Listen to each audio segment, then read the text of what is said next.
And we will call this at 8:05 Central, 9:05 Eastern, all that good stuff.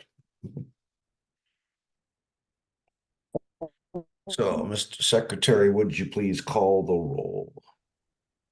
Yes. Okay. Mr. Alstad, Here. Barber, Present. Bergman. Benner. David. Mr. Benner. Not seeing Benner yet. Okay. Blank that for now. We'll come back. Mr. Bergman is notified he will be absent. Bowman here. Brooksbank. Present. Hey, Joko. Here. Eiler. Present.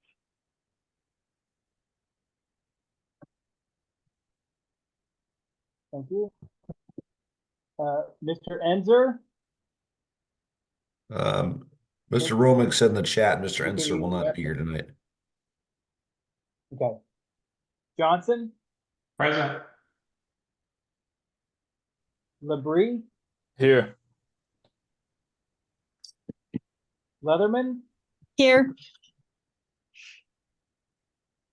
McHose.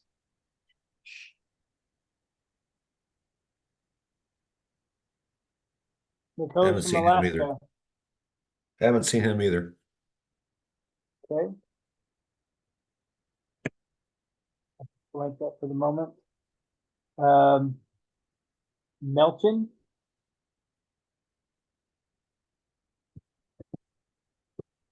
Okay. Montoni said he would be absent. Mr. Seebeck, you are here. Shul. Mr. Shul should be absent. I am here. Thompson. And Weir from New Hampshire. Okay, I'll take that as an absent. They haven't been here. And Mr. Benner, is Benner not showed up yet? No, he's not. Okay. So from the LNC, we've got one,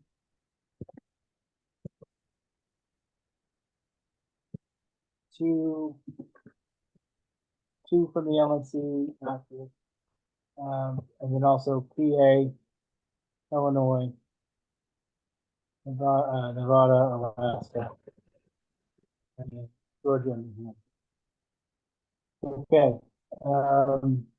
Now for the alternates. Chatterton. Edwards. Cliff.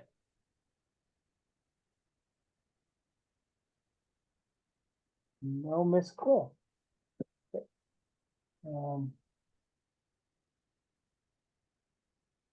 Gonzalez. Goodley. Carlos. I'm here. Hey. Marinovich. Matz.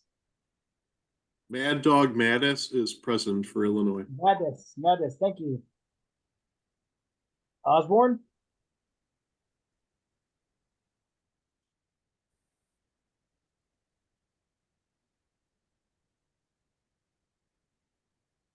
Redmond. Here.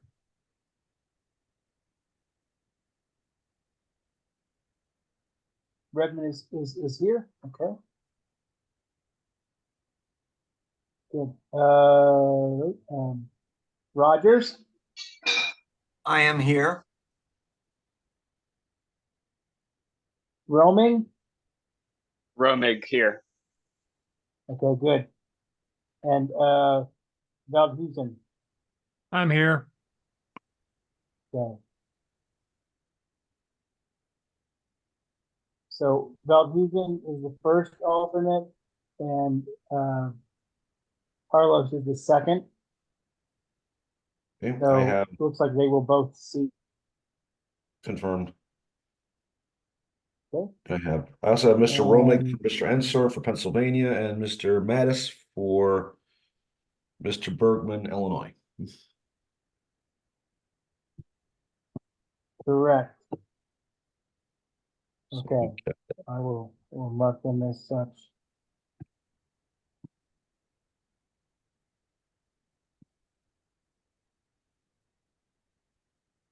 So that means we got 15.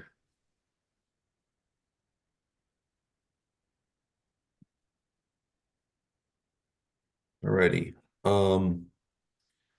Yes, confirmed. We have 15. Okay. Public comment. I see Mr. Larry Silver is here as the only public. Mr. Silver, do you wish to say anything to the committee? No, thank you. Thank you, sir. Anybody else from the committee, public comment? Mr. Mattis?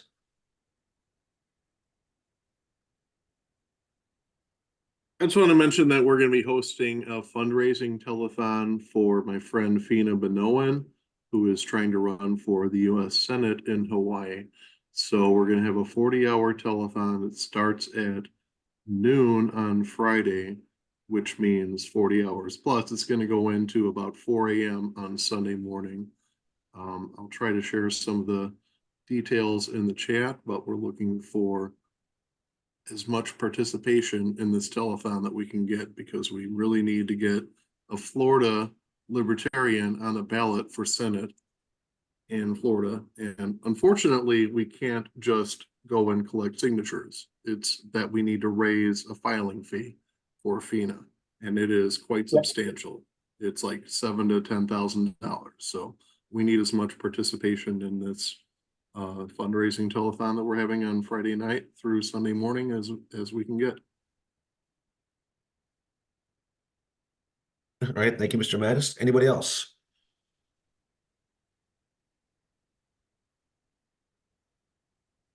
All right, hearing none, we will go on to the next item, which is the minutes for the last meeting. Has everybody a chance? Hold on.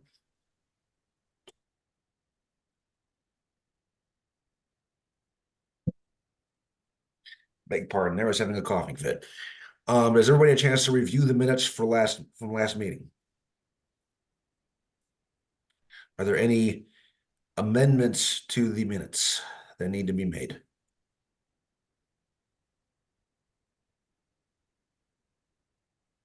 Is there any objection to approving the minutes from last meeting? Hearing none, those are approved. Next item on the agenda, reminder on rationales. Just a reminder for everybody to take a look in the proposals adopted folder and double check the rationales, problem solution, text, and so on for each of your proposals that have passed. Let's make sure we can get those as accurate and fine-tuned to match up the proposals as possible. Because some of them have been amended, obviously.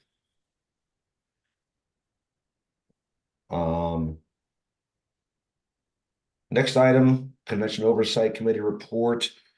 The Oversight Committee has indicated that they will be doing paper printouts separate from the binders because we'll be running a little late. And there's not much we can do about that, but we just got to do the best we can.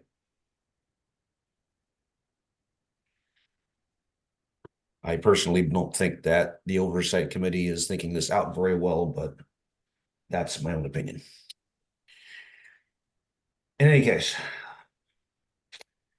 next item, new proposals. Next one on the agenda that we have left off at was 2.4. So I'm going to go bring it up real fast.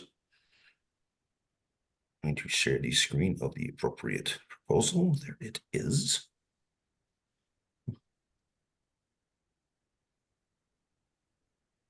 Alrighty. Can everybody see my screen?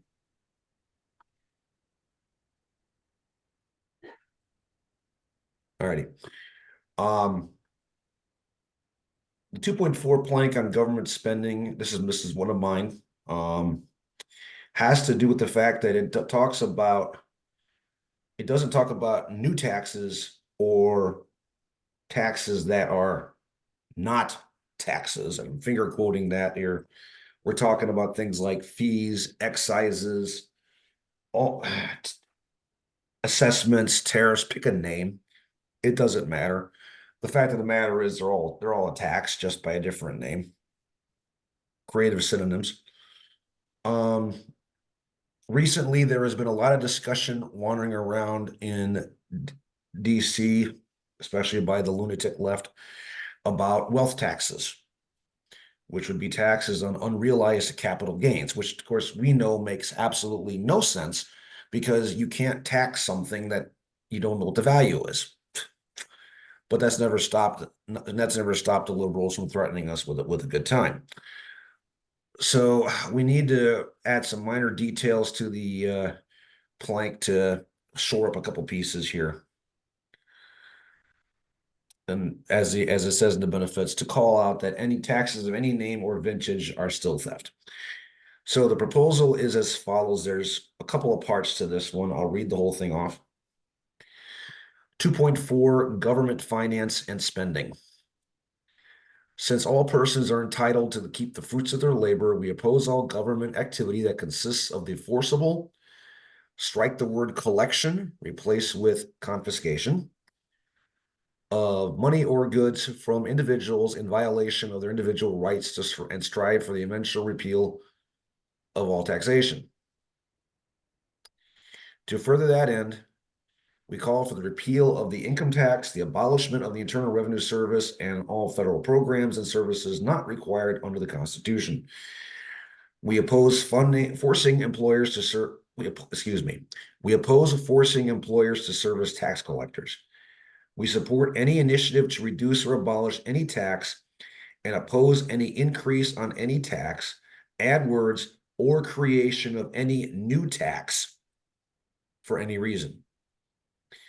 To the extent possible, we advocate that all public services be funded or allowed to be provided in a voluntary manner. Add the last two sentences here. We contend that a tax by any other name, including a fee, levy, tariff, toll, excise, assessment is still a tax. We oppose the use of taxation as a punitive measure against certain goods or services, such as vice taxes. This is I hereby move to add this amend this plank as part of our report. I think it's pretty straightforward as to what the wording is all about, and I've kind of spoken to it. The only thing I would add to it is that changing collection to confiscation, I think, is a stronger and better term. When I think of collection, I think of the basket at church. When I think of confiscation, I think of government dudes with guns taking our money, which is what they're doing. With that being said, I see Mr. Choco, then Mr. Rogers. Go ahead, Mr. Choco. Okay, so I support this amendment as it's written, although I will say that I think really the important part here is the we contend that a tax by any other name, blah, blah, blah. That sentence is the important part. I mean, I'm fine with the change to confiscation, and I'm fine with the or creation of any new tax. I mean, I think it's pretty well clear in here that we are not going to support a creation of any new tax. So I don't feel like that's really necessary to add, but it's fine. That doesn't bother me. The final sentence, we oppose the use of taxation as a punitive measure. I certainly agree with that. I think libertarians almost all would agree with that statement. It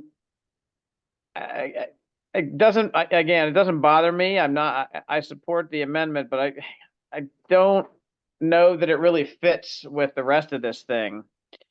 So yeah, it also wouldn't bother me if somebody moved to remove it. I'm not going to do that at this time, but those are my thoughts on it. So I think it's overall a positive change, just it could be made shorter without really losing the stuff that I think is good about it.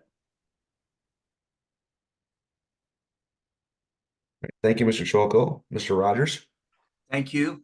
I want to take issue with the words new tax.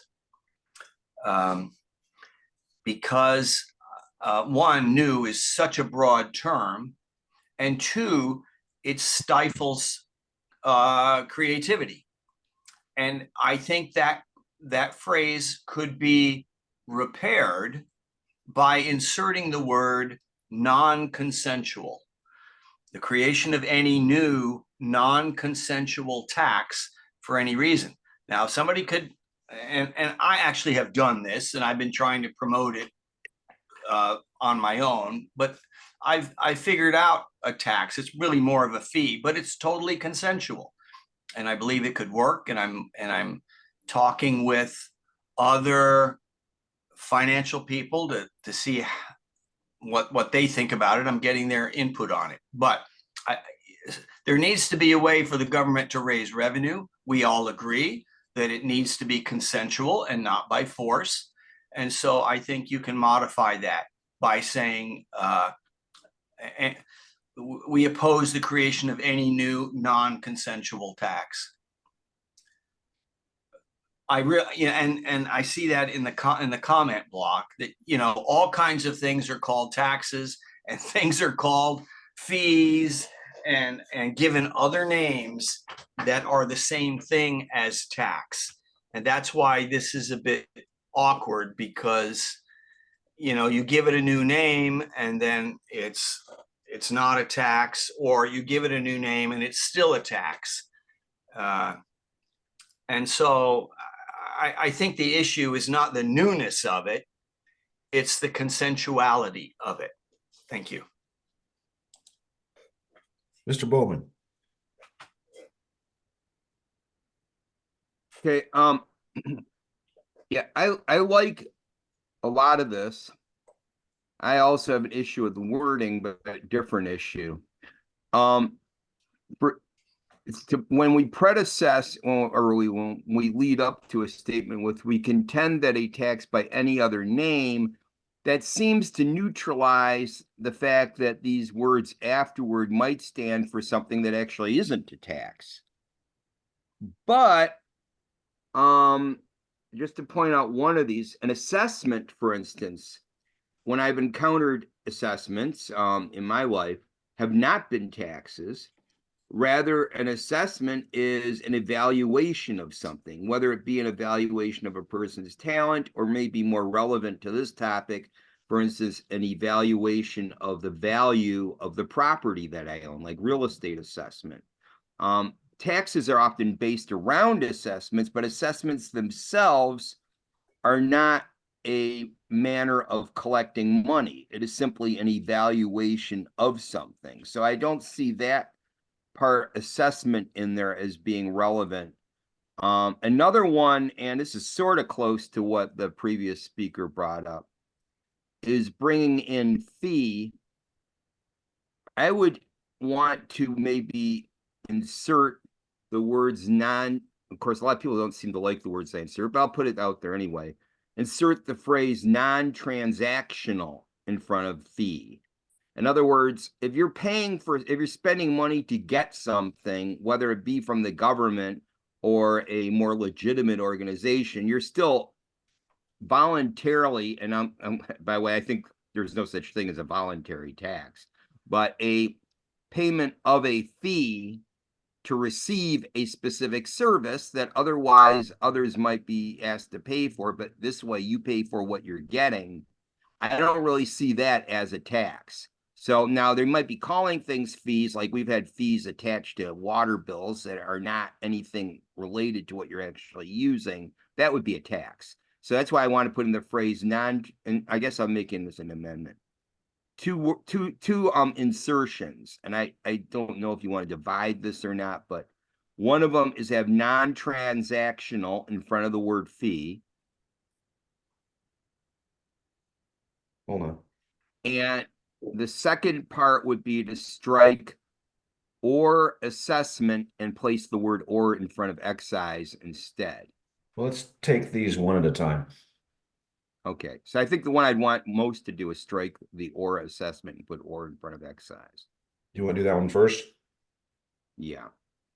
All right, hold on.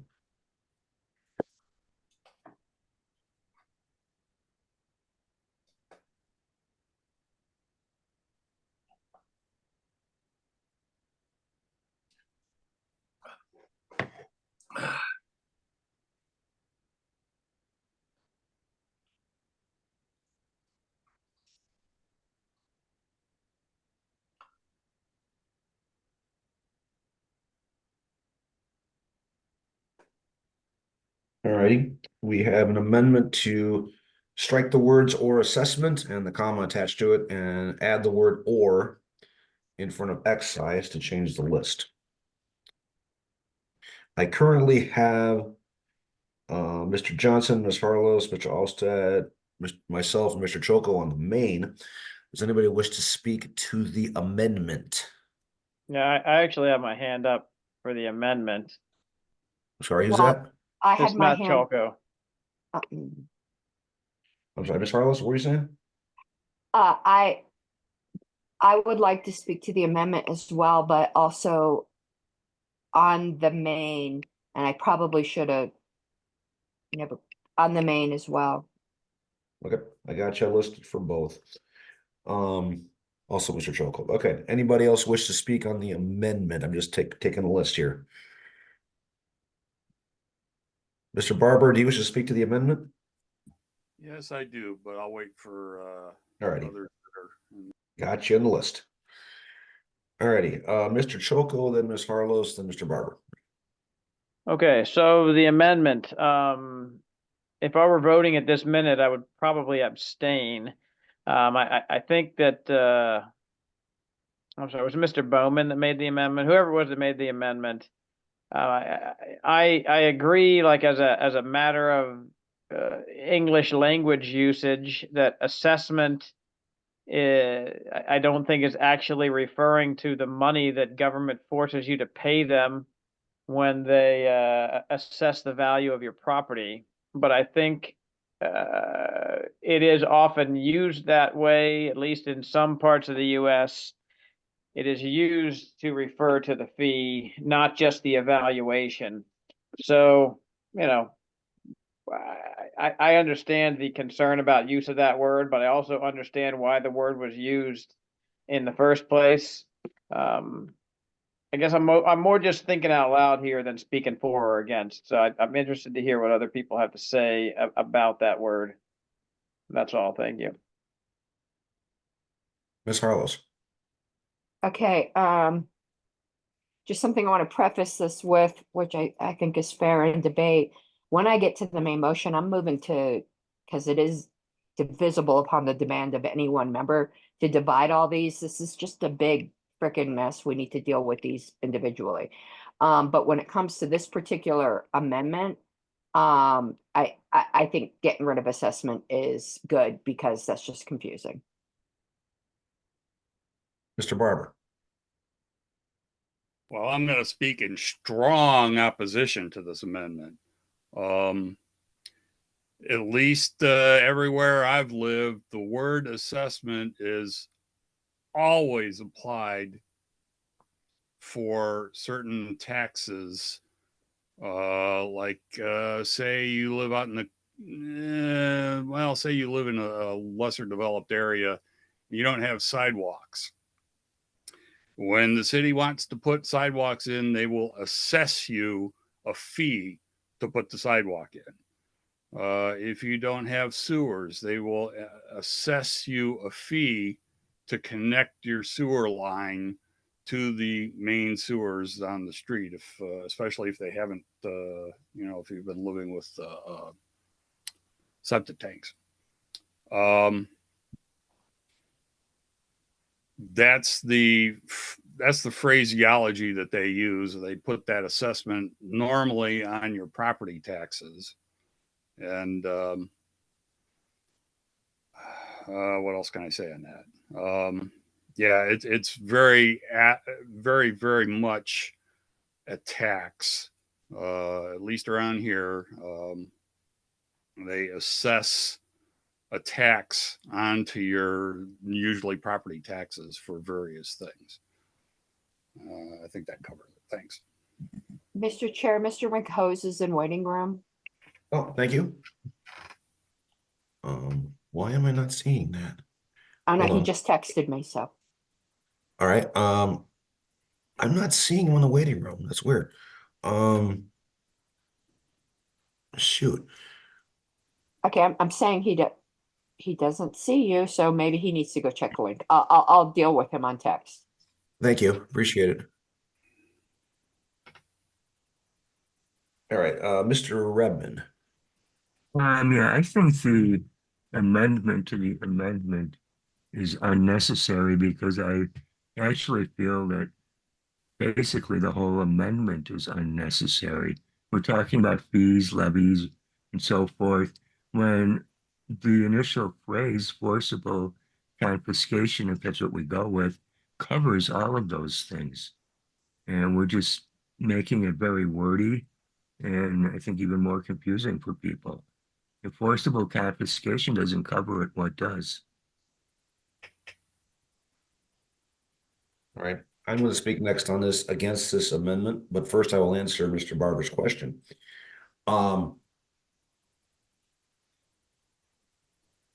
We've had cases, and I'll admit that that I stole this language from Colorado's plank, but we've had cases out there where the state Supreme Court ruled that just because it didn't say it was a tax, and finger quoting there, that it wasn't subject to the vote of the people out there in Colorado, which is complete and utter crap, which is also why the amendment was written, this proposal was written as it was for Colorado. That being said, I know it's a little more on the main than the amendment. I oppose the amendment, and I used assessment for a specific reason. Mr. Barber, not Mr. Barber, excuse me. No, it was Mr. Barber, excuse me, that's right. I'm getting my people mixed up, I apologize. Had specifically pointed out something about assessments for sidewalks or sewers.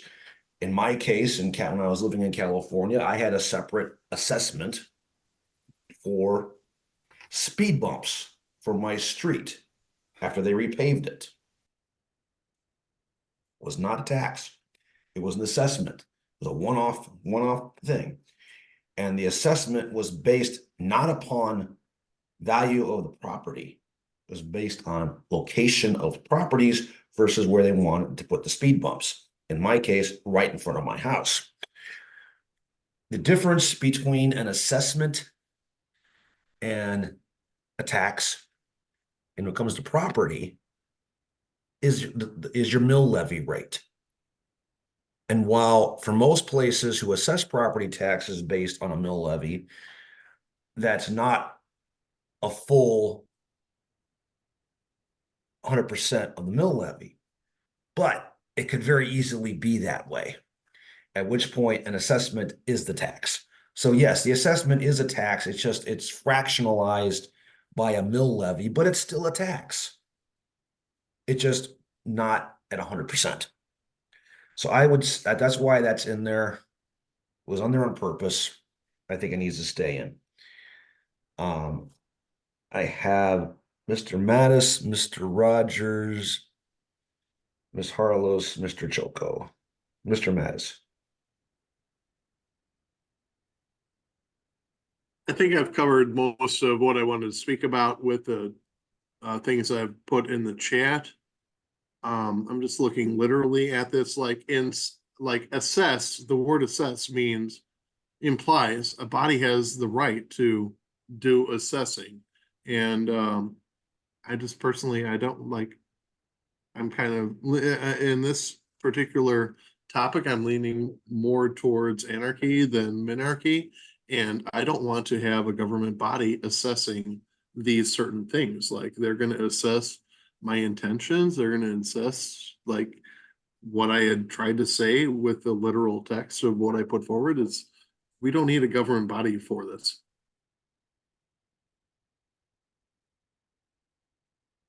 Thank you, Mr. Rogers. Yeah, I want to address the word assessment. I've been a county administrator in one county. I've been the general manager of a water utility in another county, and I can tell you different localities use these words differently. For example, the water utility, when somebody wanted to hook up to the water or the sewer system, would charge an assessment because that's what it would cost for us. It was more of a fee. That's what it would cost for us to do that hookup. However, they also had the choice of getting their own contractor and doing that hookup themselves. And that was called an assessment. And I think we really have to put, people have made comments in the chat that a tax is by definition forced. It is non-consensual. But I think the word consent really needs to be inserted in here somewhere. We contend that a non-consensual charge by any other name, including a fee, levy, tariff, toll, excise, is still a tax. Are we on the amendment? Point of order? Yes, because I'm talking about the word assessments. Thank you. And the word assessment has multiple meanings in different localities. And the issue is not trying to make a list of all these different types of charges, but what would make them distinctive and unified from our perspective is that they are non-consensual, and that word needs to be inserted in there somewhere. Thank you, sir. Ms. Harlos. I'm waiting on the main emotion, but I wish we would just vote on this. Alrighty, is there any further debate on the amendment?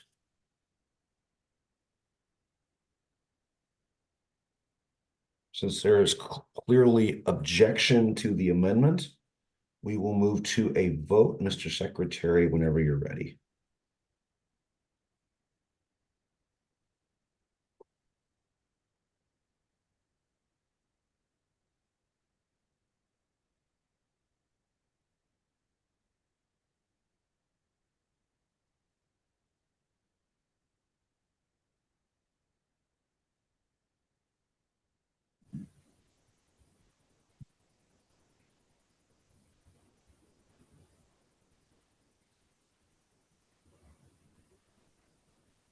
Something seems to have happened to our secretary's audio. Mr. Johnson, you're muted. Oh, I'm sorry. I was saying I was trying to copy what you have on your screen. I can't see that live edit in the active file, so bear with me because I have to edit myself.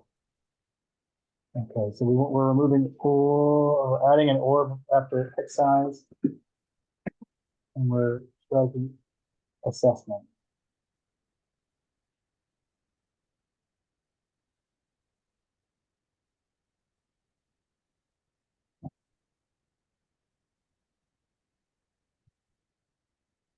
Okay. Here we go.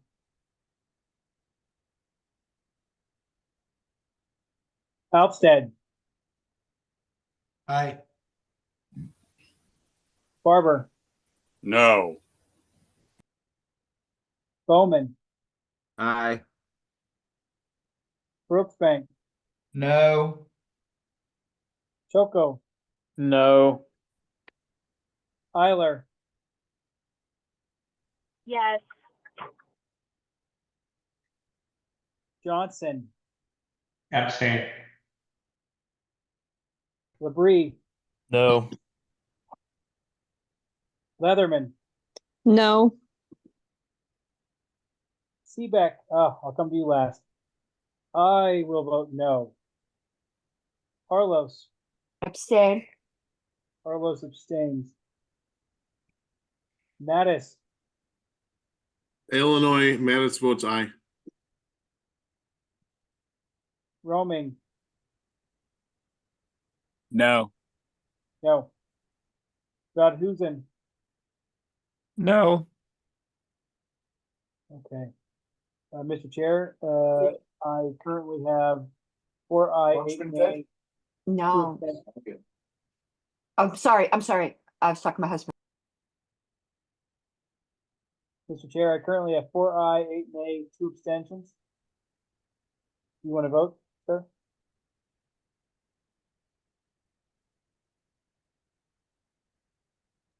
I'm sorry, I was muted. Chair is not voting.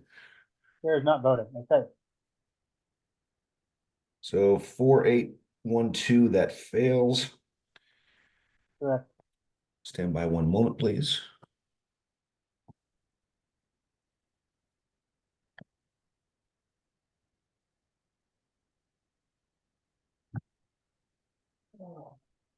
Alrighty, we are back on the main. I had in the queue for the main, I had the following in order. Mr. Johnson, Ms. Harlows, Mr. Olsted, myself, and Mr. Cholko. So Mr. Johnson. Yeah, I agree with where Ms. Harlos is going with this, that this seems like this is something that needs to be divided. I think we could probably dispose of the confiscation part pretty quickly. Creation of new tax is probably non-controversial. I have problems with the last part of it. For one, structurally, this plank follows a good format already, where you start with a lot of the negative things you oppose and come to a conclusion that says this is the vision for liberty, right? This is our proposal. And this one already does a good job closing off with bookending all the way from here's the principle, here's the things we oppose, and here's what we're for. And this brings it back and breaks that. And now it goes back into things we're against and just ends with a few examples of things we're against. So it kind of breaks a lot of the flow of the plank. I think in practice, with what I've seen in a lot of libertarian policy all the way up to the presidential level, at local candidates, all the way down to local candidates, there's a lot of issues with the latter part. Fees, we talked about how the committee seems to generally agree the word tax shouldn't apply to anything that's voluntary. But things like fees, tolls, in fact, libertarians will often talk about how the roads should be tolled. That's the correct way to pay for them.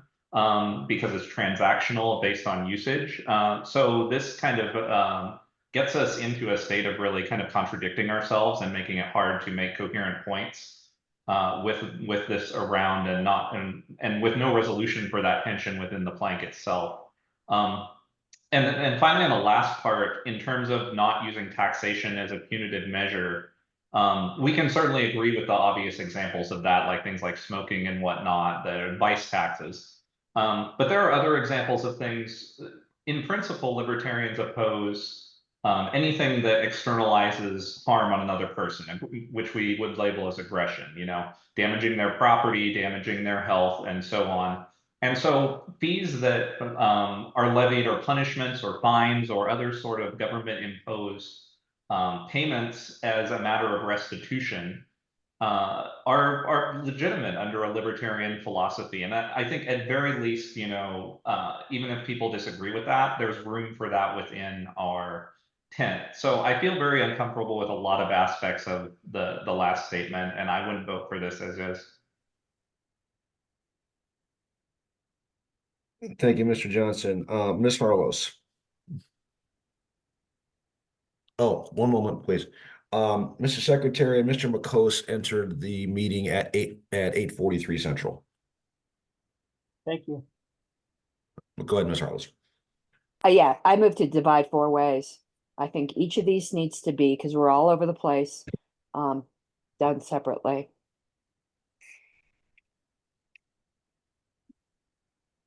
When you say divide 4 ways, what do you intend? First, confiscation, next, or creation of any new tax, then the second to last sentence, and then the last sentence. Alrighty. Arguably, the last two maybe aren't divisible upon the demand of one member, but this whole separation of words and stuff too, it's just, we're not going to get anywhere this way. Okay, the chair is going to rule that yes, the last 2 sentences are divisible.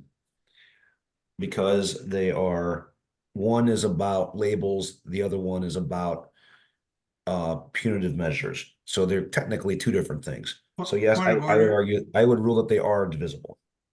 Point of order, Mr. Chair. I Go ahead. don't think the question is whether or not they're divisible, it's whether or not a single person can demand that they be Oh, divided. no, that's, I'll And give No, you the that reference. is an I order. don't think that they are. I don't think a single person could. Yes, they can. I'll give you the citation. This is something I know really well. This is a single amendment. I'm sorry?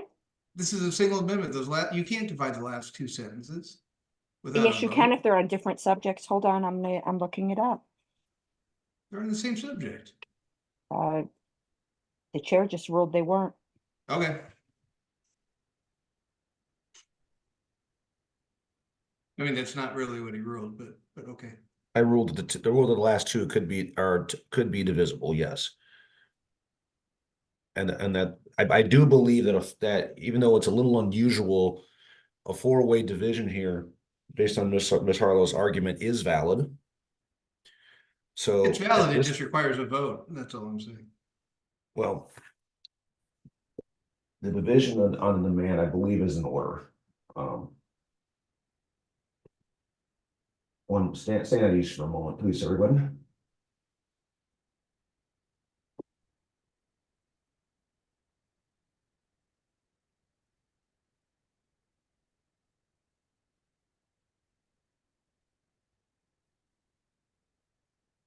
There are certain motions which must be divided on the demand of a single member, in which case a formal motion to divide is not used.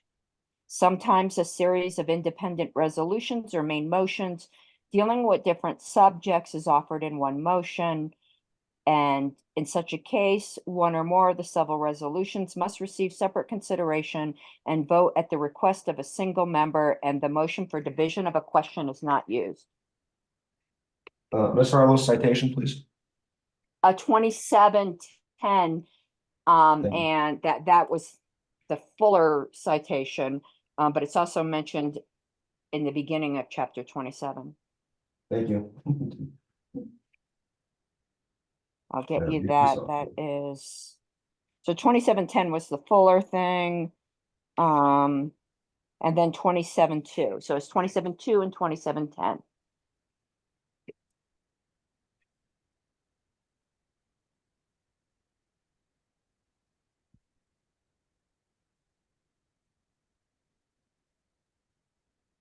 Yep, I see it. That just is in order, definitely. All right, so here's how we're going to work this. Couple of things here. We are going to split it four ways, as Ms. Harlow has moved or demanded, I guess. So the first one we're going to deal with here. I'm making notes to myself as we go here because I need to make sure I keep things straight.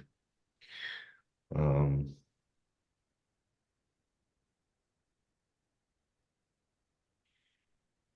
first one, the second one was the creation tax. Creating tax labels. All righty. We are going to work those four ways. The best way we're going to work this is we're going to take them one at a time, straight down the list, just to keep it as simple as possible. So with this division, we will address the first one, which is the striking of the word collection and replacing it with confiscation. So I've already spoken on this. Does anybody else wish to speak on this? I do. I don't know if Matt does. I do Sure. not. Go ahead, Ms. Harless. Okay, without apologies to the chair. That language, I don't think anything great in meaning has changed, and I do think we lose something in history.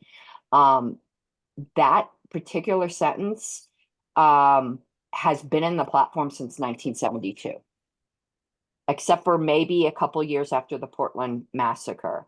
I like keeping historical continuity, when there really isn't that urgent of a change. I think we ought to respect our history and leave it as collection. I will make one statement about it. Civil asset forfeiture. That is forcible confiscation. And that is taken by governments to fund themselves, to finance themselves. How prevalent that was historically, don't know. I wasn't around 1971, but it's prevalent today. And I would argue very clearly that financing of government happens through not only taxation, but also through civil asset forfeiture.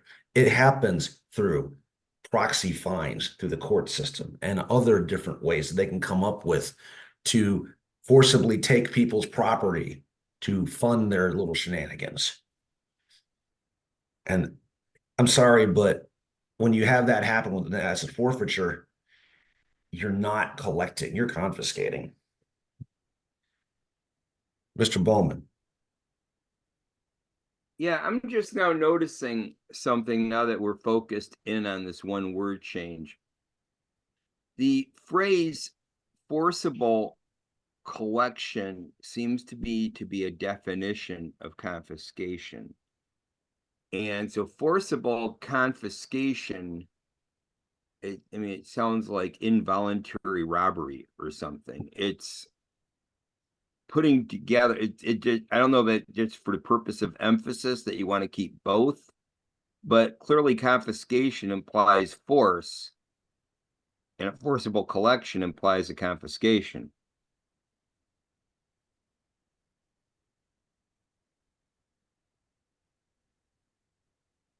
Ms. Harless. I think Matt was before me, but he certainly hasn't spoken yet, so I'd like to yield to Matt. I don't need to speak. I'm not sure why my hand's up at this point. Oh, I'll okay. put it down. Sorry. Thank you, though. You're welcome. I'm going to agree with that. Forcible confiscation sounds like there can be non-forcible confiscation, and civil asset forfeiture is already called out in plank 2.1. I don't see that as a reason to,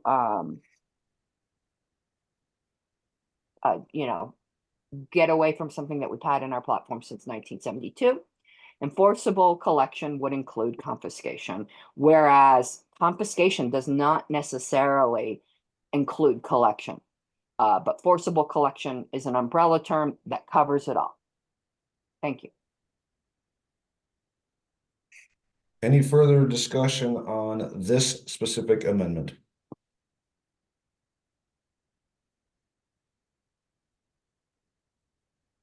Seeing none,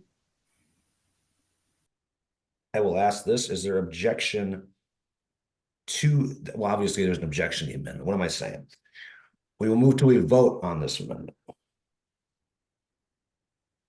Mr. Secretary, whenever you're ready. All right, on the vote to change the word collection to confiscation.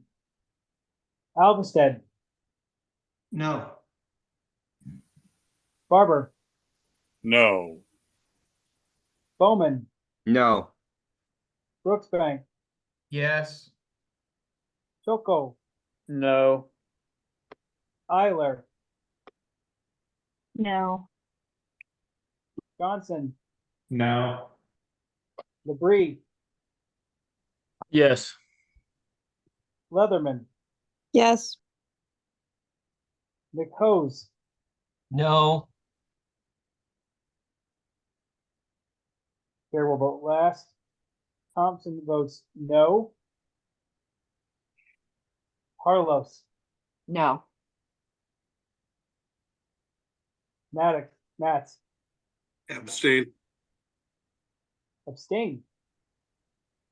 Roaming, Aye.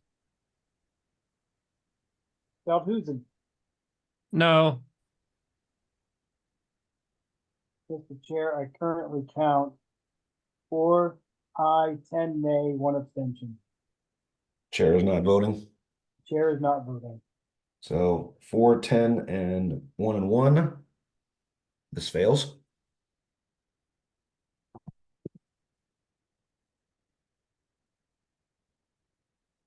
Personal note, please forgive me if I sounded still a little froggy. I'm still in the back end of this crud. All righty. So that's the first one. The second one goes to the words creation of any new tax. Ms. Harlows. I'm the one who suggested this, so I'm kind of glad I'm a full member at this thing. Taxation is theft, period. To say, I know there was a suggestion of amendment to say non-consensual tax. The non-consensuality of a tax is baked in. Saying non-consensual tax is the same thing as saying non-consensual rape. I understand there is such a thing in the BDSM community, but hopefully we're not engaged in a BDSM relationship with our federal government. We are not in favor of creation of new compulsory means, any kind. So this to me should be just like yelling out, you know, do you love Jesus in a church service? I find it amazing anyone would be against it, to be honest with you. Mr. Choko. Thank you. So I support this amendment, and I'll be voting for it if it stays like this. I will point out, though, sort of arguing the other side, that the Libertarian Party had a presidential candidate less than a decade ago that supported the creation of a new tax. And some libertarians do support creation of new taxes. Typically, it's as part of a program to get rid of other taxes. But you know, again, I think the LP should be clearly against creation of any new taxes, but we do need to keep in mind that not every libertarian would support this wording right here. Mr. Choko, let me ask you something. What candidate was that? Gary Johnson. Fair tax. Point. Thank you. Ms. Harlows, before we get to you, I'm going to make one quick statement here. This closes a loophole. We had in the sentence, we want to drop taxes. We want to abolish taxes. We oppose any increases. That's everything that exists.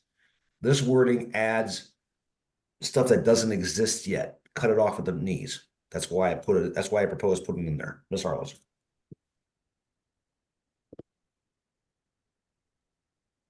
You're muted. The platform is not intended to be the statement of what every single libertarian on the planet might believe.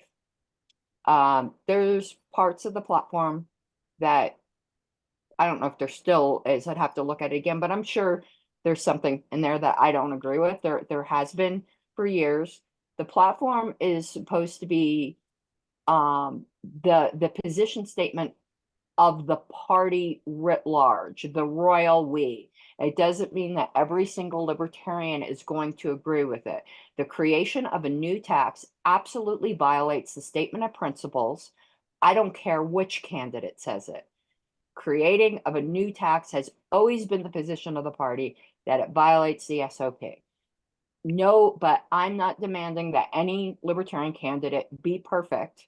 I was on the Gary Johnson advisory committee where the LNC had a problem with what he was proposing, and we asked him to clearly state he was going off platform, and he, you know, basically told us to go fuck ourselves, excuse me, to go F ourselves.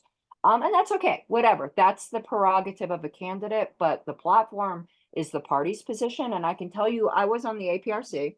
At the time, some news articles came out about Gary Johnson. I'm going to search for them.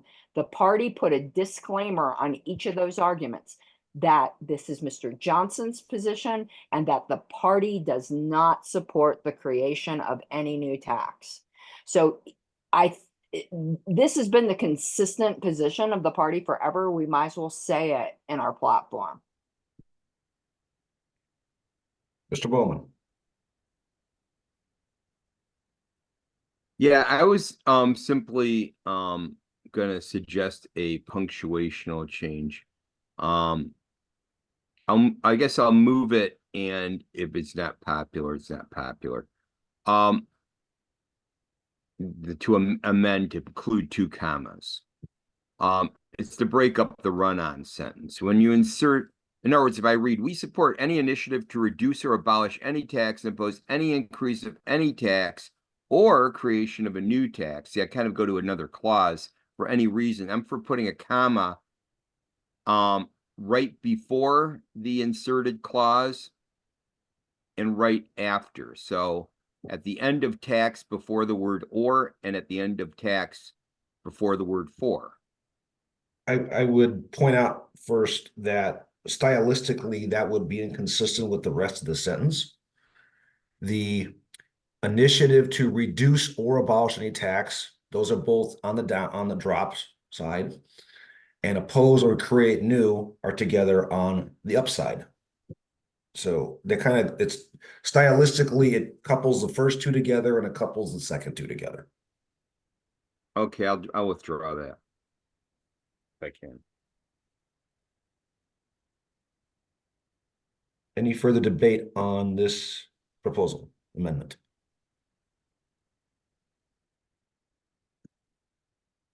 Seeing none, is there an objection to this amendment?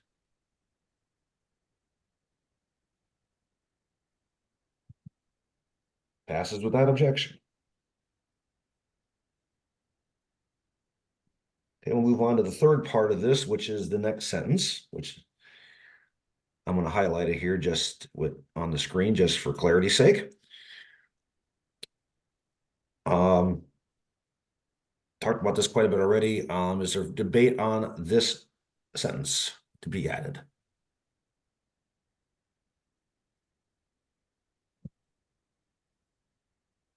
Oh wait, I'm sorry. I'm so hungry. I think Mr. Bowman wants to, but then I'll raise my hand. I don't want to jump ahead of Mr. Bowman. Okay, I had Mr. Arlstead. Mr. Arlstead, tell Wayne to go feed you something, please. I'm like literally faint. Like I'm such a drama queen. I know. That's all right. We don't want you passing on this. I'm about to attack Tokyo right now. So hungry. Just don't eat Skippy, okay? Mr. Bowman. Okay, I guess I caused it by eating on camera. All right, well, yeah, I was just gonna advocate inserting the words, and I think it's be hyphenated, non-transactional in front of the word fee.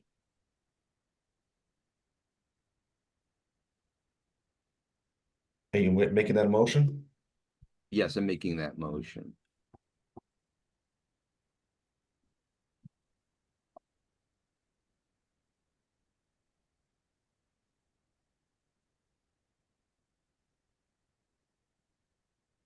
All right, Mr. Bowman, I'm going to ask you, what in the world is a non-transactional fee? A fee for which one is not getting something in exchange. It is not part of a transaction. So for instance, while private libraries are a ideal idea, if the government has a library and it's 100% funded by the people who go to the library and pay for the use of a library card, and no one else has to pay for other people's reading habits, or for that matter, other media or computers or whatever they got in the library, then I don't see a real problem with that. There isn't aggression in that particular practice by itself, so long as no one outside of those choosing to pay is forced to pay. Likewise with toll roads. Another idea I remember Ayn Rand had proposed, for instance, for the enforcement of contracts, that there would be a contract fee proportional to the amount of money that was being evaluated in the contract. So there's various different funding schemes which could easily be segued over to a private entity. Or while there is government, it's basically behaving like a voluntary private entity, would still be non-aggressive. All right, thank you, sir. I had Mr. Alston and Ms. Harlos in the queue for the first level for the amendment before this. Mr. Alston, Ms. Harlos, do either one of you wish to speak to the amendment that Mr. Yes. Bowman has the most? Okay, Mr. Alston, your same question to you? No, thank you. I'm sorry? No, thank you. All righty. Mr. Johnson, you had your hand up to speak to this too, so we'll go to you first. Sure. So yeah, I kind of feel like this is something where I'm in agreement with both sides of where this is going. I agree with Mr. Bowman that you have to start including language like non-transactional to clarify things like fees because of some of the cases mentioned that are very core to the libertarian message of we want to move to, as the previous sentence says, public services be funded by voluntary manners, voluntary fees and things like that. As people would understand those terms, there's a fee to use this, there's a fee to enter the zoo, there's a toll to go on this private road. All of those terms would be in common usage in Libertopia. So when I see a sentence where we're laying out negative things and then we have to put negation on the negative thing to get to where we mean, that tells me that should be a positive thing because we have a double negative going on in the sentence. And I feel like what we're getting at is just what's already contained in the previous sentence, which is that we are for funding things in a voluntary manner, which would be transactional fees. No assessments that don't involve a transaction, no non-voluntary things going on. I feel like we've already covered that in the previous sentence here, and that's when we're going to go down a rabbit hole here. I'd be in favor of this amendment just because it's more precise and it's correct, and it saves this from being incorrect on principle. But I feel like there's probably no saving this sentence. Ms. Harlos. That was pretty much what I was going to say. I'd vote for this amendment as an improvement. Even though it's in the Colorado platform, I hear Mr. Bowman's arguments, but it's not even just those arguments. I think this does make it better, so I am in favor of it. I think we're making this point into John Galt's speech, and it's too long. So, but this does improve the amendment, so I'll vote for it while I'm still not in favor of the amendment. I'm going to speak on this. Opposed to this amendment. We are getting into that adding the word non-transactional here is going to create confusion for the delegates. I think if you read the room and asked the floor, if they knew what a fee and a levy and all that list was, they would understand it. But non-transactional, they're looking at you like, what? Because every time you have a fee, every time you pay a fee, every time you pay anybody for anything, you have a transaction by definition. I would contend there is no such thing as a non-transactional fee unless you're talking about a gift. And I'm sorry, a gift is definitely not a tax by definition. So to me, this doesn't make any sense. And taxes, yeah, some of them we agree to pay them when we make a purchase, like a sales tax, but it's still a tax. Anytime you pay a tax, there is a transaction going on. Doesn't matter what you label it. Okay, I have Mr. Alstead was in line for the main amendment. Ms. Harlos, were you still in line for the amendment, or did you wish to speak to this amendment? I know. No, I've said everything I want to. I'll take my hand down. Okay, Mr. Choco. So I'd like to stay up for the main, but I'll also say on the amendment here, I agree with everything the chair just said. I get the arguments for why non-transactional is helpful here, but it's just weird. I mean, it's confusing. Yeah, let me just put it that way. It's confusing. I don't want to put confusing language in here, so I'll be opposing this amendment. All right, any further debate on the amendment?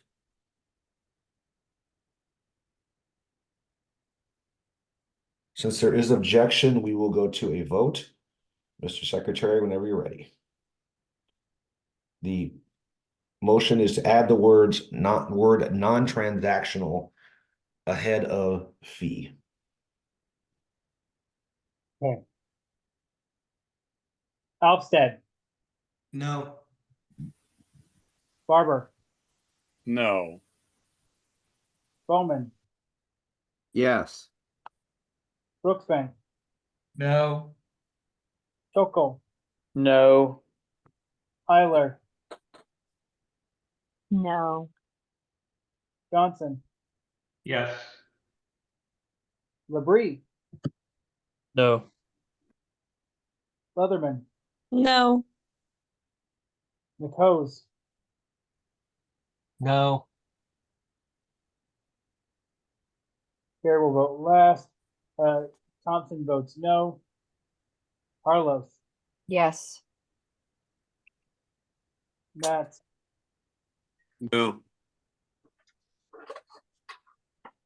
Roaming, No. Veldhusen. Yes. Yes. Mr. Chair, I have 4-11. 4-11 against. Chair is not voting. There is not voting. So by 4 to 11 against, that fails. So we are back to the first level amendment. Moment. And I had in the queue for that Mr. Alstead, Ms. Harlos, and Mr. Choco. Mr. Alstead. Could I defer to Ms. Harlos? I think she's gonna make the same argument I am. Well, sir, we haven't heard from you yet, so you get Okay. a little way. All right, well, I'll just say, I'm opposed to this amendment. I think someone else has pointed out that it's the way the plank flows now is really good. We talk about what we don't like, and then we end it on a positive. Here's our solution to the problem. And I think adding this, in general, I'm in the brevity caucus. I don't like adding new text anyway, and I don't think this really adds anything and actually makes the plank flow not as well. Thanks. Ms. Harlos. I didn't have my hand up, so. I had you in the queue for the main, though. You'd asked. Oh, yeah, I'm done. Gary said what I wanted to. I'm not a member of the Brevity Caucus, but I am in coalition with the Brevity Caucus on this one motion. All right. Mr. Choco.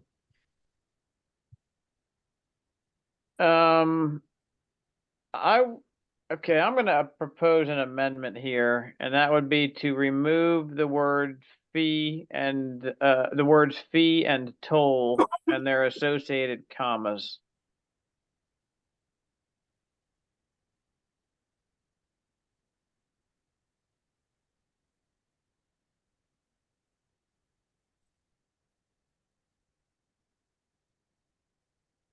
And do you wish to speak to that? Sure. I mean, to be frank, I don't feel super strongly about it. I think this might address some of the concerns that have been raised about funding of things, and that these aren't exactly taxes, or in many cases are not taxes. So yeah, I'm more putting it out here as an option. I don't care that much about the words, frankly. All right. I would. Mr. Brooksbank, did you wish to speak on the main or the amendment? The main. Okay. I'm going to speak against this amendment. Take it in two parts. A fee is still a tax, just change the spelling. Doesn't, just because it's not necessarily showing up on a 1040 or a receipt or a form that we all love to hate this time of year, doesn't change the fact it's still a tax.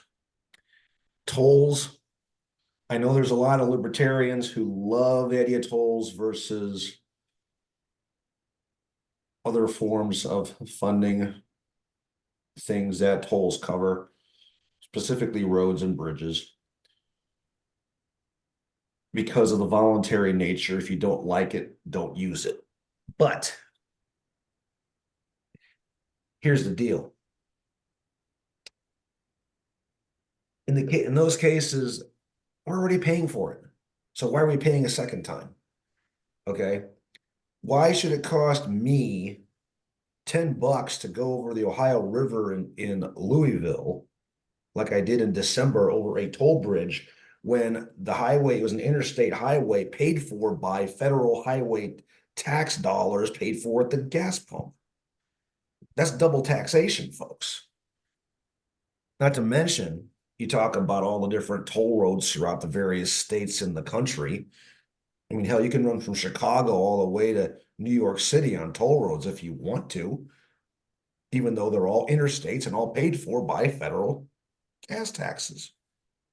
Tolls are double taxation. Simple. Even though they don't label it as such. So there's no reason to remove these because they're part of the list of what is still a tax, regardless of what you call it. Mr. Barber. Well, I'm kind of along the same lines as you. I actually, this is probably the one area that I differ from the party overall. I'm opposed, when it comes to roads or bridges, I'm opposed to any toll at any time, under any circumstances, anywhere. However, I do understand that if somebody has a road on their private property and they built the road themselves, then yeah, they have a right to either charge a fee or just keep people off of it. And I'm perfectly happy to keep off of it. But we have a situation like the Ohio Turnpike is a classic example of double taxation. When that road first went in, ostensibly the tolls were to pay for putting the road in. Once that was supposed to have been taken care of and paid off, then the tolls were supposed to go away. Well, guess what? They didn't. And yeah, so the Ohio Turnpike is still a toll road, even though it was paid off 20 years ago or better, maybe 30. And so, yeah, like the chair said, anytime a government road has a toll on it, it's double taxation. So that's why I absolutely feel that toll needs to be included in here for sure. And fees are the same thing. They charge. Oh, geez, like yeah, if you when you pay your water bill and you pay them a couple days late, well, guess what? You get charged a late fee by the city. Well, I'm sorry, no, that's still a tax. All right, that's it. Thanks. Mr. Bowman. Yeah, I'm still trying to decide how I'm going to vote on this because in light of looking at it and how we're trying to deal with these enumerations and the fact that a fee or a toll may or may not imply something coercive. That, and I know I can't move this right now, but once the vote on this matter is done, I'm looking forward to suggesting that the first sentence read, we contend that a tax by any other name is still a tax, and everything in between those commas just goes away. But I can't do that right now.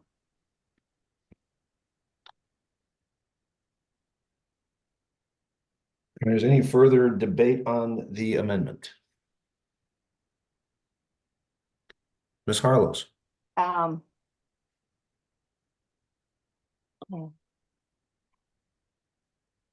And never mind, I don't need to say anything. Any further debate?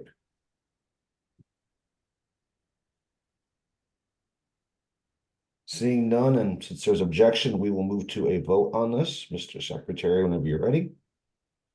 The motion is to amend by striking the words fee and toll with associated commas from the list. Okay.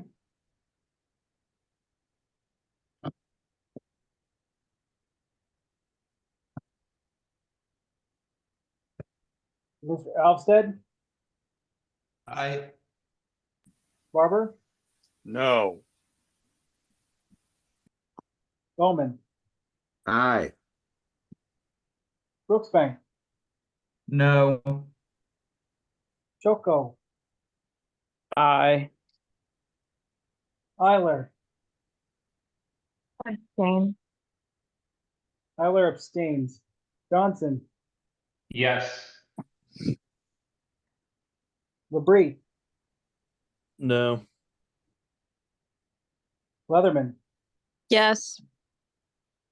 McHose. Yes. Chair will vote last. Thompson will vote yes.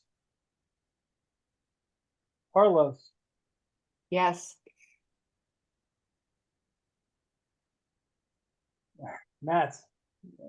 Mattis, aye. Aye. I keep wanting to call you Mad Dog. Roaming. I appreciate that. Abstain. Roaming abstains. Velhusen. Yes. Yes. Okay. Mr. Chair, we are at 10 ayes, 3 nays, 2 abstentions. Chair's not voting. There is not voting.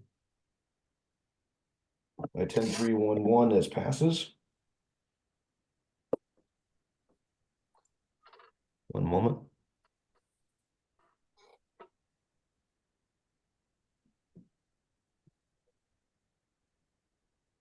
What the heck? Hold on. There we go. All right, we are back on to the first level amendment here, which is what you see. I had Mr. Brooksbank in the queue to speak to it. So Mr. Brooksbank, please go ahead. Okay, I'm thinking that going back in our further discussion about stylistically, how the plank is arranged, I'm thinking that it would be best to move this sentence. So I would propose that at the first sentence, at the end of violation of their individual rights, put a period, and then move this sentence up to there, and then at the end of it's still a tax, have a comma, and then and strive for the eventual repeal of all taxation. I think I understood that, but let me try to capture that. So what you're saying is right here, put a period. And then Put just in move the the sentence up words. there. And then have a comma instead of the period. Make that a comma. And this becomes a period.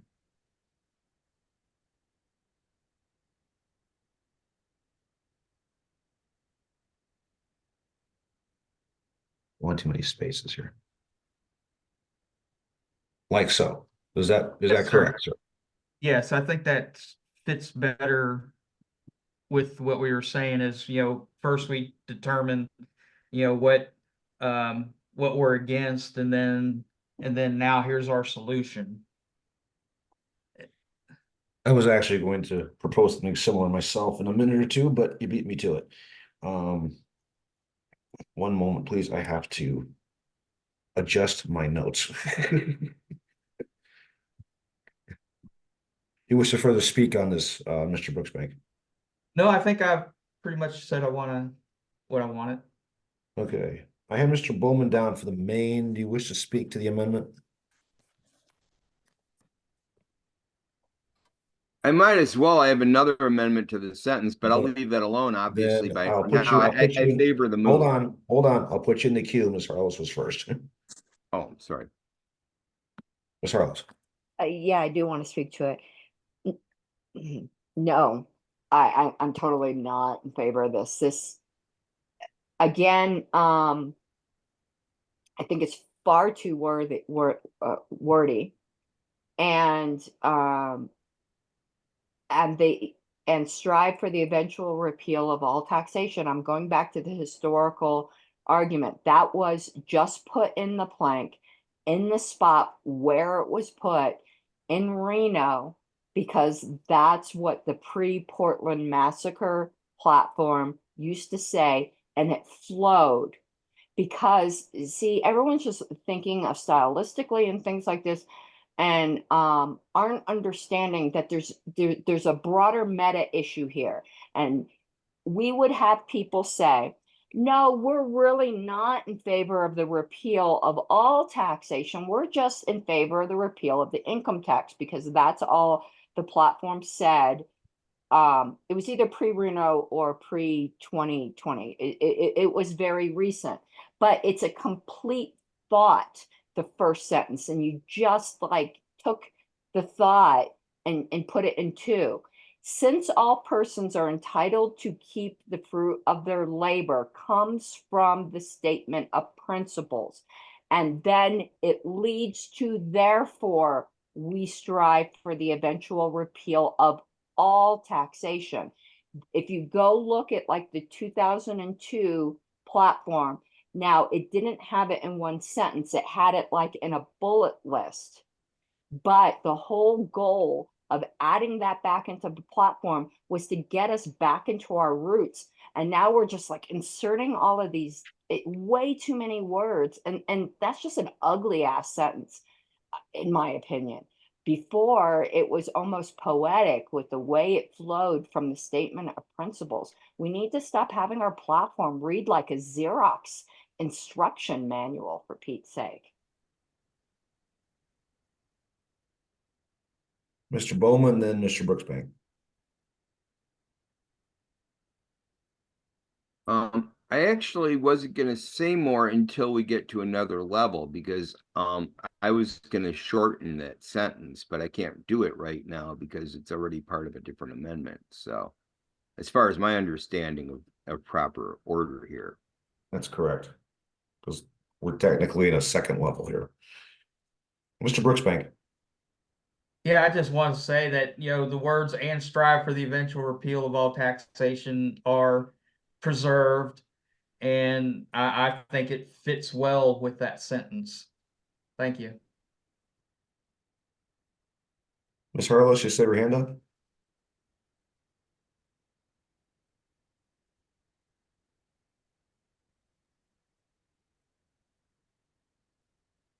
Ms. Harless?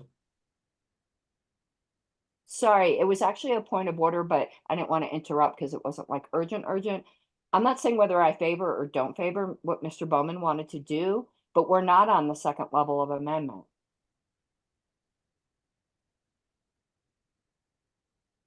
Actually, the point is well taken.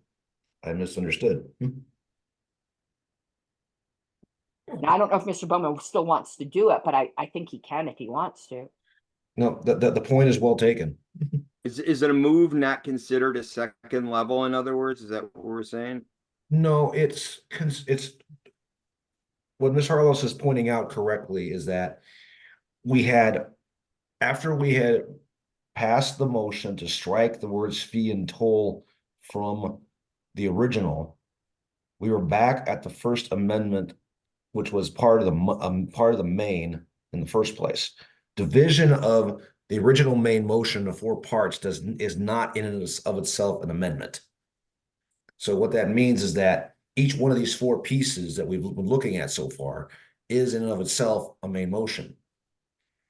And then there was a motion made to move this to a different location. That qualifies as an amendment at the first level. So at a second level, the second level would be in order. Okay, well, then I would like to make a second level amendment. One moment. Ms. Harless, your hand is still up? No, I'm sorry. Okay, got it. Go ahead, Mr. Bowman. Okay, so I'd be for everything between those commas.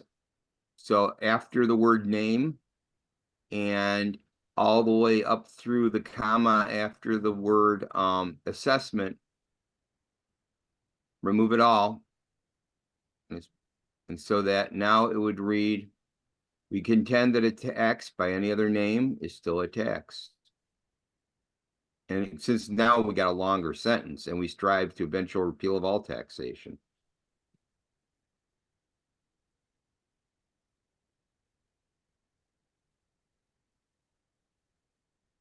All right, so that is in order. So the motion is to amend by striking out the following, comma, including a levy, comma, tariff, comma, excise, comma, or assessment, comma. So the sentence would then read, if we move it here, we contend that a tax by any other name is still a tax, comma, and strive, et cetera, et cetera. Ms. Harlows. First of all, that comma does not belong after tax. It's an independent clause and a dependent clause, and there isn't a comma before a conjunction between an independent clause and a dependent clause under the Chicago Manual of Style. However, Secretary will end up correcting that after the fact, but I think we should not have a comma argument on the floor. It's definitely a dependent clause after the word and, so it doesn't need a comma. Okay, I'm going to be voting against this amendment in its entirety, but I think Mr. Bowman's amendment to the amendment makes it better. So if it passes, it will be less bad, but I am going to eventually vote it down. But I'm going to vote in favor of Mr. Bowman's amendment.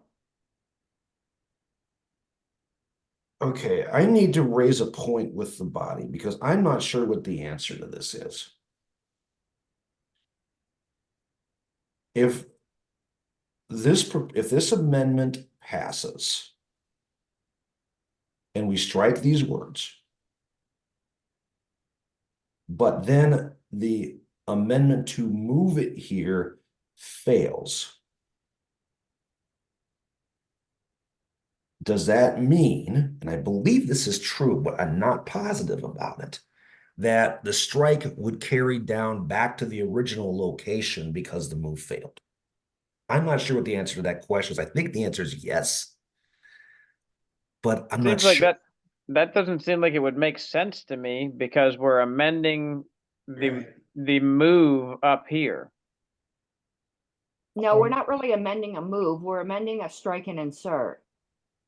Yeah, but it's an amendment to an amendment, which is the first level amendment is moving this thing. The first level amendment doesn't have anything to do with the wording. I guess it does actually. It's changing the wording of that sentence up there. So. No, yeah. but you're right. If this move fails, we go back to the original No, we don't. in red. No, we do not.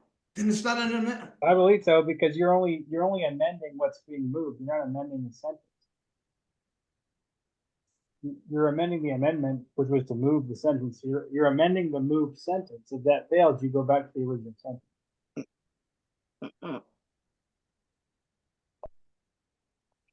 I mean, I feel like we should go back to the original sentence if we pass this second level amendment and then the first level amendment fails, we should be left back with the original sentence that's down there red highlighted right now. I don't know how Robert's rules would handle that, but I feel like that's what's right and proper in terms of us getting the best work product here.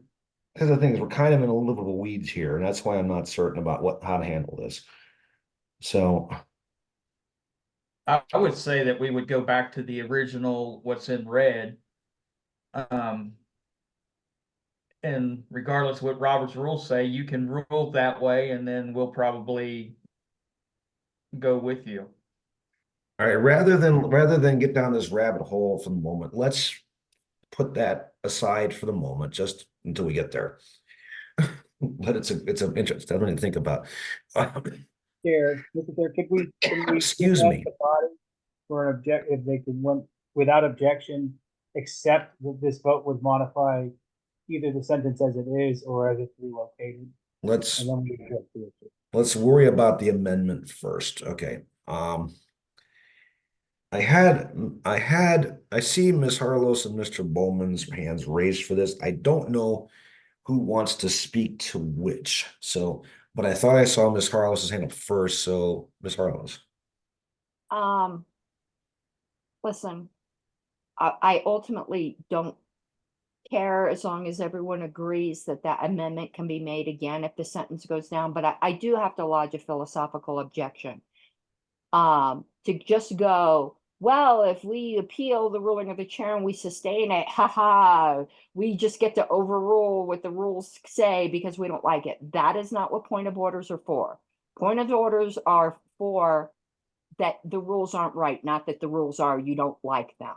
So I just very philosophically strongly disagree with that. However, if no one's rights are being violated and everyone agrees that Mr. Bowman's amendment would be in order again, if the sentence goes down to the bottom, just go ahead and do it. But don't pretend like we're not being heretics here, because we are. Well, Ms. Mr. Bowman. Harlos, Well, perhaps we need to not only worry about the rights of those present at the committee, but the rights of those not present at the committee in deciding what's in order. On that note, my philosophical look at this, and no one has cited a rule out of Roberts on this, but just what would seem here's my reasoning as to why I think it should go in the manner that this amendment would only apply now, and if I want it back, and I would, if the move fails, I would need to propose it again, is because the fact that now the context has changed and that now it is part of a larger sentence, thus making these phrases making it into a larger run-on, and now we're shortening it. Certain nuances like that make amending it now potentially different in the minds of some people than amending it when it's back in its original place. And since the move was decided on, was being moved before me striking the parts before the comma, it seems like it would be logically, I have no idea if this is in Roberts anywhere, but it just seems like it would be logical that if my amendment succeeds, but then the move fails, that I would have to reintroduce that amendment at the new place.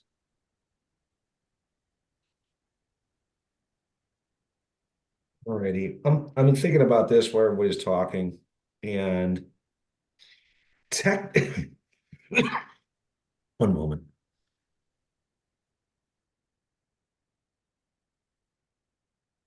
I have the Roberts answer. It's quite complicated.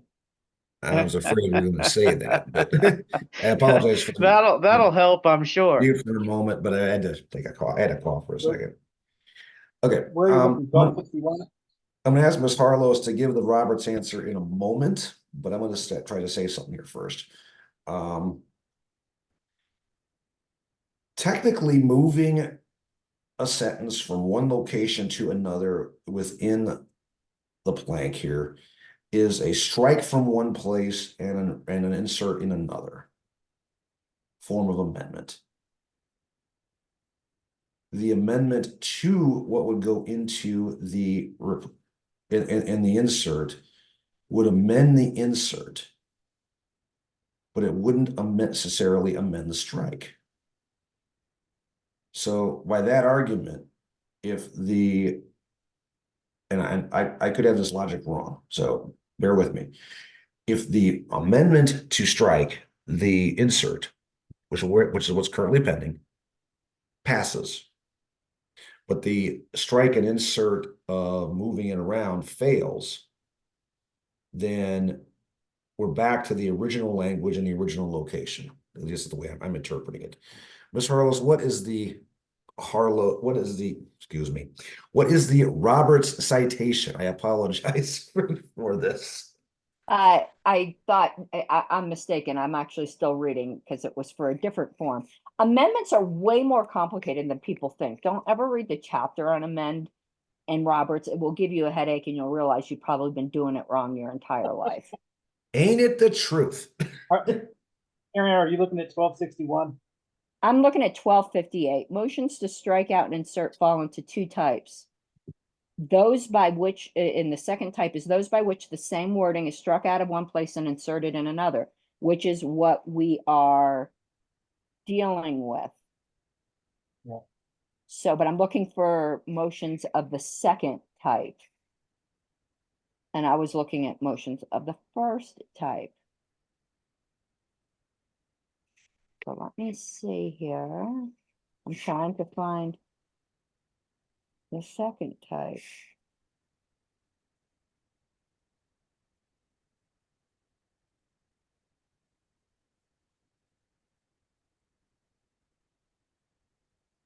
I can't find it.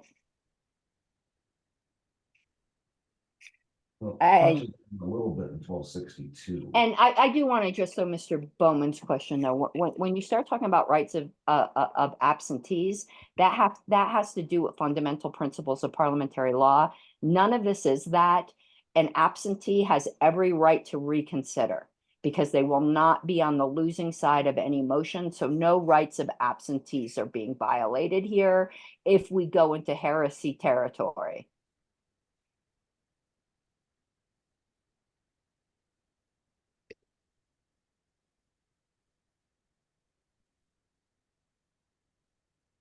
I'm reading here. This is probably something I'm going to be asking JJ later and arguing with him about. This is freaking giving me a headache. This is admittedly one hell of a question.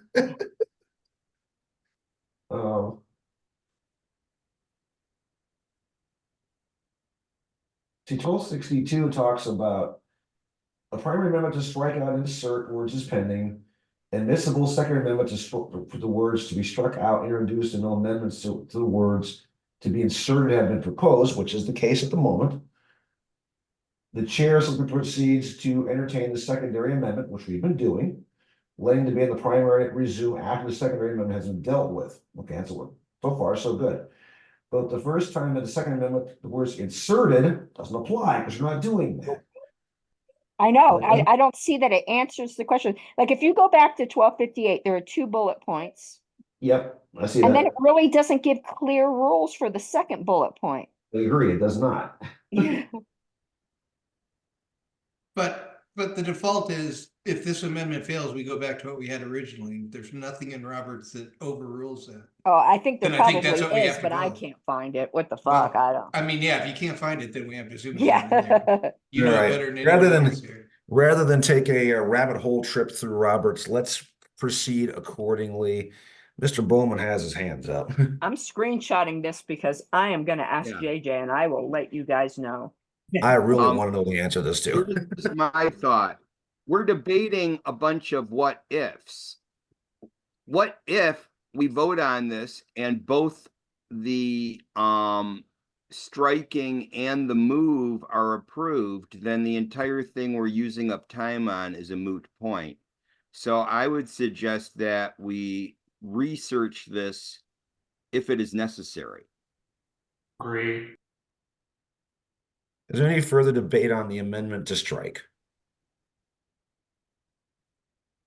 Ms. Harlow, your hand still up? No. Sorry.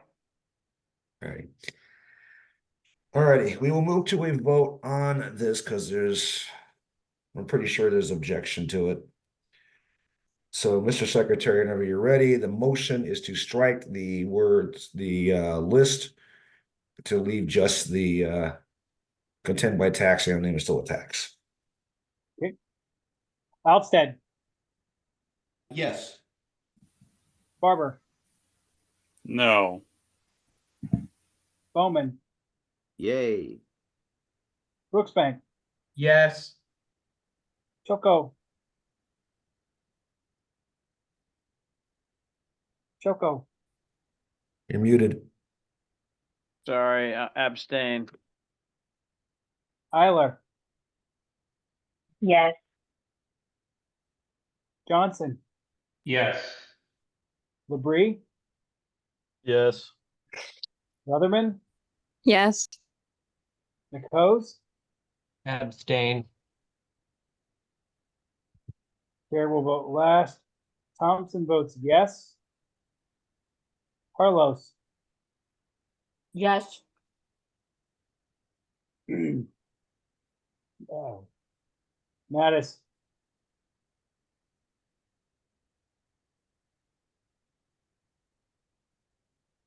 Pardon me, yes. Roaming, Abstain. Veldhusen. Yes. We are at 11, 1, 3 abstentions. Chair's not voting. He's not voting. Passes.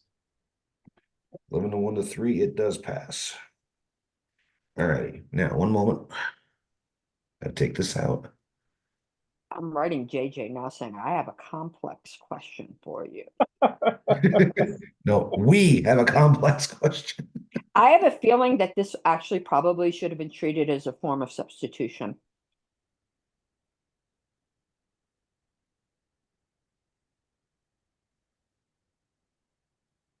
But I have to ask him. All I'll righty. let you all know. Yeah, he's gonna love this one. All right, so the amendment to remove the list passes, so we are back on the main, on the motion, on the amendment to move, or if we prefer, strike and insert from the previous location to the current location. Is there further debate on the move?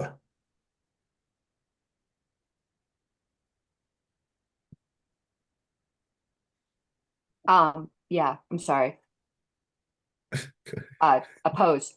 Opposed. I think it should be voted down. And then if people want that shortened sentence to put it at the end, but I'm opposed to the language no matter where we insert it, but well, I think it's ugly. Any further debate on the move? Hearing none, we will bring that to a vote. Mr. Secretary, whenever you're ready. Okay. Ofsted, I, Barber, Yes. Bowman, Aye. Brooksbank, Yes. Choco, Abstain. Eiler, Yes. Johnson, Yes. Labrie, Yes. Leatherman, Yes. McHose. Yes. Chair will vote last. Thompson will vote yes. Carlos, I'll be the solitary no. good. Mattis, Aye. Roaming, Yes. Veldhusen, Yes. Mr. Chair. Chair 13. votes no. Okay. Not that it means much, but still. Yay, me in the chair. 13-2-0-1, it does pass. See, guys, I don't always not vote. Oh, you're trying to throw a monkey in the bench. All right. Hold on. For those making Vegas odds on our bets. Yeah. All righty. Now, that was the motion to move it to the current location. We still have to determine whether we wish to add this into, propose to adding this into the plank. So that is the current main motion at the moment. Now, where the hell were we on all this? I had Mr. Bowman in the list in the queue of all people. So apologies. It was just had to go back and follow my lines here.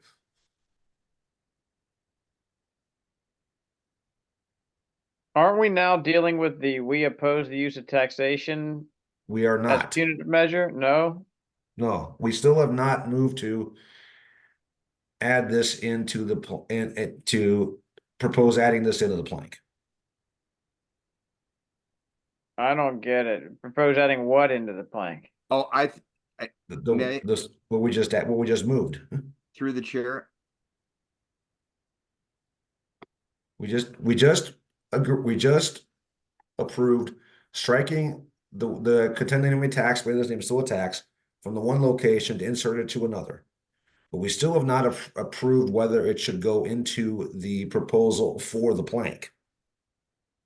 Mr. Chair, point of Oh, privilege. I see. Could we have some color differentiation from the ones that have been approved and ones that haven't to alleviate this confusion?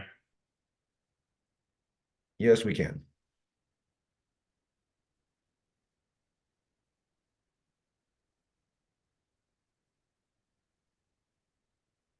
Nine minutes, if anybody's wondering. All right. Creation of any new tax we've already addressed with. The collection confiscation one's already gone by the wayside. It's not even here anymore. The last sentence we haven't addressed yet. So we're on whether or not this sentence, the we contend any tax, my name is still a tax, should go into the plank. Is everybody clear where we're at?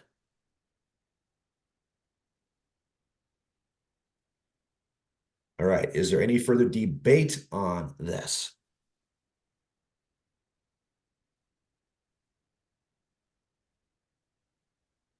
Hearing none, I know there's an objection. We are going to move to a vote on this. Mr. Secretary, whenever you're ready. Alpstead, No. Barber, Yes. Bowman,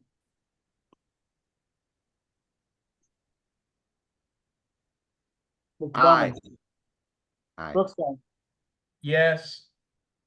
Soko, Abstain. Eiler,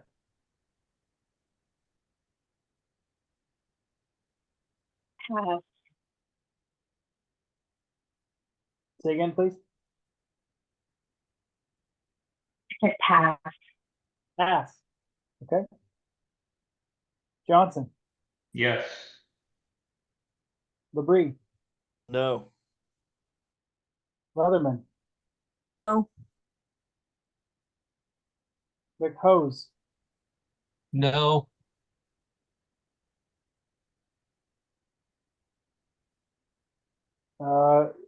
Chair, I'll hold you to go last. Oh. I vote yes. Ms. Harlos, No, Mattis, No. Mad Dog Mattis, no.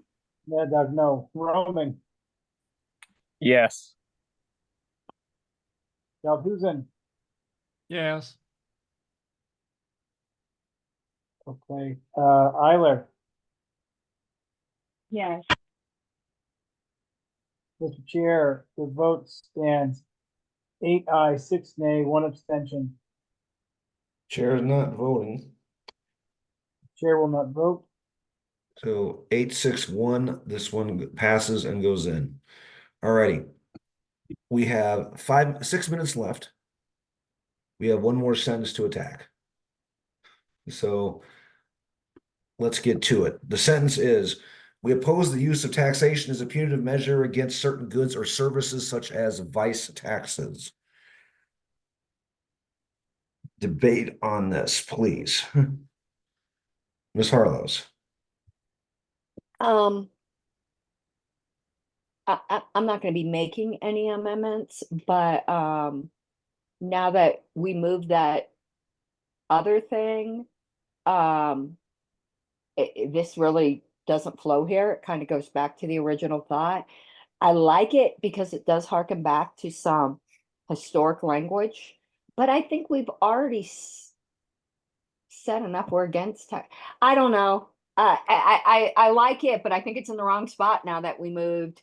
The other thing, it probably should go right before we oppose forcing employers to serve as tax collectors, because it starts talking about that's where it would go. It doesn't belong on the end here. Tacked on the end here, it doesn't make any sense. Mr. Choco, So if I move to adjourn right now, what happens? if you were to Come back move to this to, point? we would, if we adjourned? we would reconvene at this point at the next meeting, I Okay, believe. then I'll move to adjourn. I would ask that you hold that for a moment to let Mr. McCoy speak, because he was in the queue.